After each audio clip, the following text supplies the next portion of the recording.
अस्सलाम वालेकुम to all of you. बहुत शुक्रिया आप सबका यहाँ आने का। और I know everyone is here for a food, जो कि मेन चीज़ थी जिसको हमने अनाउंस किया था। तो इंशाल्लाह उसका इंतज़ाम है। राइट, क्या है खाने में? Chicken kadai is there, so that's something we always wanted. ठीक। सो बेसिकली आप लोगों को पता चल गया होगा कि जो कि नए लोग हैं यहाँ पे, कि मकसद है कि कोलैबोरेशन कल्चर को मज़ीद फ़रोग़ देना। और कोलैबोरेशन कल्चर बेसिकली कि एक कामयाब है तो दूसरा उसके साथ जुड़े, और साथ एक ऐसे कल्चर में हम लोग आएँ ताकि मिलकर कामयाबी ले सकें। हम ये देखते आए हैं कि इस वक्त जो पाकिस्तान के हालात हैं, सबसे ज़्यादा इस वक्त बेस्ट अपॉर्चुनिटी क्या है? बेस्ट अपॉर्चुनिटी है to make money in dollars. That's the best opportunity. तो क्योंकि हम देख रहे हैं कि जिस तरह से द इकॉनमी एंड ऑल दो stuff is rising on its peak, right. 1947 से लेकर मुल्क नाजुक दौर से ही गुजरता रहा है, और आज भी वही है कि मुल्क एक नाजुक दौर से गुजर रहा है। तो ये पाकिस्तान की जो यूथ है, इसमें इनको क्या चाहिए? इनको चाहिए डायरेक्शन, इनको चाहिए एनवायरनमेंट, इनको चाहिए प्लेटफॉर्म्स। तो ये ऑब्वियसली हमारे पास दो ऑप्शंस थी। एक ऑप्शन थी कि पैसे हैं तो जी हम DHA या कहीं पर भी प्रॉपर्टी ले लेते और उन प्रॉपर्टी को बेसिकली 2-3 साल बाद बेच देते और वहाँ से प्रॉफिट ले लेते, या कोई ऐसा प्लाज़ा ले लेते जहाँ पे मंथली हमें रेंट आता रहे। ये भी एक ऑप्शन है। तीसरी ऑप्शंस थी कि पाकिस्तानी अवाम को सर्विसेज देना, राइट। और आप अच्छी तरह जानते हैं यहाँ पे जब आप ख़ुद भी बर्गर लेने जाते हैं मैकडॉनल्ड्स में, तो आपको थोड़ी सी केचप भी कम हो तो आप नाराज़ होते हैं। तो हम पूरे पाकिस्तान को सर्विसेज इस वक्त दे रहे हैं, जो कि आप देख रहे हैं कि काफ़िला कैसे एक मैस लेवल पे पहुँचा, जहाँ पर हम सिर्फ पाकिस्तान का सबसे बड़ा ग्रुप नहीं, अल्हम्दुलिल्लाह we are world largest group. तो जब ये चीज़ें एक ऐसे लेवल पर आ चुकी, तो हमें भी एक हुई कि एक ऐसी मोटिवेशन मिली कि लोग कामयाब होना भी शुरू हुए, जो नहीं भी हुए वो भी एटलीस्ट कुछ लर्न करके गए, और कुछ ऐसे भी थे जो गालियाँ निकालना शुरू हो गए हमें, राइट। ऐसे भी बहुत सारे लोगों ने, और ये सब कुछ सहा हमने। हमें क्या ज़रूरत है यार कि लोगों की छोटी सी बातें सुने कि जो हमें क्या कुछ कहें, लेकिन कॉज बड़ा है। और दूसरा ये कि जहाँ 90% लोग खुश हैं वहाँ 10% नहीं हैप्पी, तो 90% is actually the power of enablers. तो सिर्फ़ एक वाक़या मैं आपको इसमें सुनाना चाहूँगा कि एक इंसान फ़सल उगाता है। वो फ़सल उगाता है जब, तो वो कहता है जी कि मुझे फ़सल उगाने के लिए मुझे चाहिए बेस्ट धूप चाहिए, बेस्ट टाइम पे बारिश चाहिए, बेस्ट टाइम पे मुझे कटाई चाहिए एंड ऑल दिस। लेकिन क्या रब जो है वो जब बेस्ट टाइम आता है कटाई का तो बारिश हो जाती है, या कुछ ऐसा हो जाता है, या आंधी चल जाती है एंड सो ऑनवर्ड्स।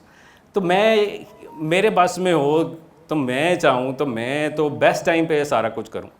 तो उसकी बात सुन ली जाती है और उसको कहा जाता है कि जी आप के पास इस वक्त पावर दी जा रही है कि इस दफ़ा फसल जब उगेगी तो ये आप ही डिसाइड करेंगे कब बारिश होगी और कब क्या होगा। तो उसको डिसाइड करने दिया जाता है। वो कहता है ठीक है, अब देखना मैं पाकिस्तान क्या पूरी दुनिया में सबसे बेस्ट फसल उगा के दिखाऊंगा, क्योंकि मेरे अंदर पावर है। और वो क्या करता है कि जब फसल उग रही होती है तो जब धूप देनी जो होती है उसको बेस्ट धूप का टाइम दिया जाता है। जब बारिश उगानी होती है तो कहता है जी बारिश आ जाए। जब हवा चलानी होती है तो वो ऑर्डर देता है हवा चले।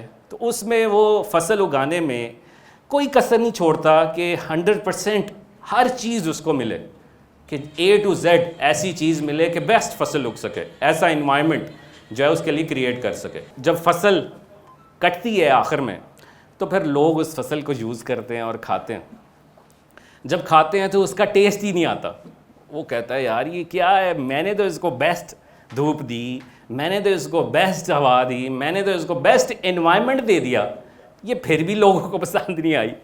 तो इसका आंसर उसे मिलता है कि क्योंकि इसने कोई मुश्किलें देखी ही नहीं इस फसल ने। तो ऐसी फसल का कोई फ़ायदा नहीं है जो कि जिसको ये नहीं पता कि मुश्किल में मैंने खड़े रहना है, धूप नहीं लगी तो उसका कैसा मुकाबला करना है। अगर मुझे XYZ चीज़ नहीं टाइम पे मिली तो मैंने उसका कैसा मुकाबला करना। तो हमेशा फसल और कामयाबी उसी को मिलती है जो मुश्किलों का मुकाबला करता है। अगर आप भी कहें जी कि कोई मुश्किलें नहीं आएंगी, सब कुछ ठीक रहेगा, तो ये झूठ है और ये कोई कामयाबी भी नहीं है। कामयाबी उसी को मिलती है जो कि मुश्किलों का मुकाबला कर आगे आता है। ये होपफुली ये दिन आपको शायद याद रहे, आज से 10 साल बाद कहें कि this may be the right opportunity for me, और मे बी कुछ माह बाद कहें कि this may not be the right opportunity for me.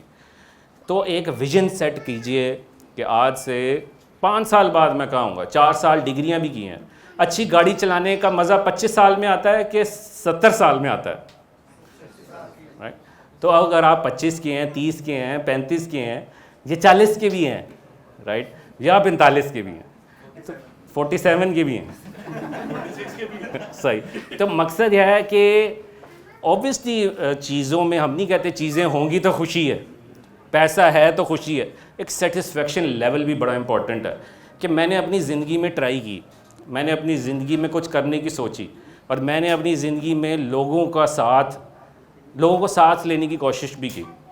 तो ये नियत कर लें कि मैं अब कामयाब हूँ आज, तो मैं आज से 5 साल बाद तकरीबन 100 बंदा अपने अंदर रखूँगा, एम्प्लॉयमेंट अपॉर्चुनिटी क्रिएट करूँगा। अब यहाँ इस वॉर्क में क्या ऐसी चीज़ है जो बाकी वॉर्क्स में नहीं है? इस वॉर्क में ऊपर वाले फ्लोर पे स्टार्टअप कल्चर है। अब यहाँ एक स्टैंडर्ड वर्क होगा जो कि आप ऐसे इंडिविजुअली काम कर रहे हैं। इसके बाद जब आप एजेंसीज़ बनाएंगे, जब आप एक टीम की सूरत बन जाएगी, तो आप ऊपर वाले फ्लोर पे मूव हो जाएंगे जहाँ सोफ़े भी लगे, राइट? तो ये कि एक एग्जेक्टिव एनवायरनमेंट आपको मिलेगा और वो एजेंसीज़ कल्चर है, एक स्टार्टअप कल्चर है, और फिर वहाँ से एक्सपेंड हो के आगे जाएंगे। तो हम इस तरह से देखें, एनेबलर्स एक बोट है, उस बोट में आप सवार हो चुके हैं, रास्ते में कई तूफ़ान आएंगे और कुछ लोग उस बोट से उतर जाएंगे और कुछ उस बोट में बैठे रहेंगे। लेकिन एनेबलर्स का काम है आपको उस बोट में एक ऐसा प्लेटफॉर्म दे ही रखना कि उसमें आप उसको जितना यूटिलाइज़ कर लें वो आपके लिए काम हो, क्योंकि इतना बड़ा नेटवर्क मौजूद है और इतने ज़्यादा लोग मौजूद हैं कि कहीं ना कहीं तो इंसान एक्टिव होकर जुड़ सकता है लोगों के साथ। अब ये इन्वायरमेंट नहीं था पहले, आज से 4-5 साल पहले नहीं था। तो अब जब क्रिएट हो चुका है तो साथ साथ डिग्रीज़ तो कर ही रहे हैं, लेकिन एक ऐसे कल्चर में भी आपको साथ रहना होगा। जितना भी मैं आपको एक और एग्जांपल दूं, एक इंसान मज़दूर होता है, एक मज़दूर होता है, वो क्या करता है कि उसको 500 रुपये मज़दूरी मिलती है एक दिन की। 500 रुपया लेकर वो घर नहीं जाता, 500, क्योंकि उसके बच्चे और घर वालों को पैसों की ज़रूरत होती है कि यार खाना मिलेगा एंड ऑल दिस, तो वो 500 रुपया लेके 5 स्टार होटल में चला जाता है। तो सारे कहते हैं क्या पागल इंसान है कि 500 रुपया मिला है, घर जाए और घर वालों को 500 रुपया दे और जो है वो हालात से मुकाबला करे एंड ऑल दिस। वो कहता है नहीं, मैं 500 रुपया चाय पीकर 5 स्टार होटल में देखना चाहता हूँ कि जो 500 रुपये की चाय पीते हैं वो बातें क्या करते हैं। मैं ऐसे इन्वायरमेंट में बैठना चाहता हूँ।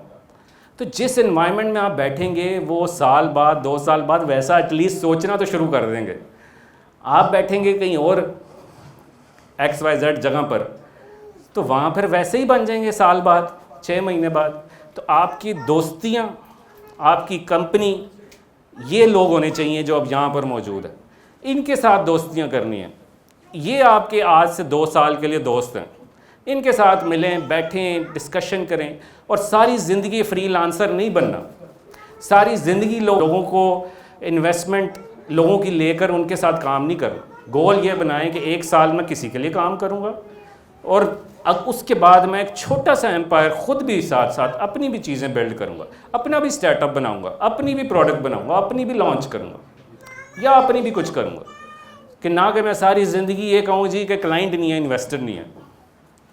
तो बहुत ज़्यादा अपॉर्चुनिटीज़ मौजूद हैं, बहुत सारे लोग हैं जो कि आप ही की तरह कुछ लोग नए थे और आज जो हैं वो एक एग्जांपल हैं लोगों के लिए। तो हर कोई कामयाब नहीं होता, लेकिन ये बहुत ज़रूरी है कि आप उसमें अपना हिस्सा ज़रूर डाल सकें।